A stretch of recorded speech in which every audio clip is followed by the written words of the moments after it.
Welcome back. In this video, I'd like to show you just how quick it is to create an audio note on Knowledge Forum. So let's begin by recording some audio. I'll click on this sound recorder. Once open, you can click on the microphone at the beginning to start and end your recording.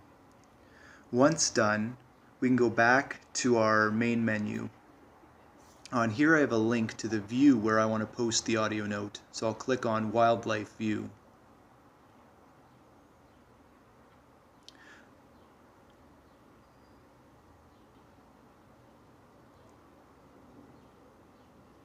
Because I was already logged in, Knowledge Forum navigated to the community and view where I wanted to post the note. Now I'll create a note by clicking the pencil in the top left corner. Clicking Inline, choose File,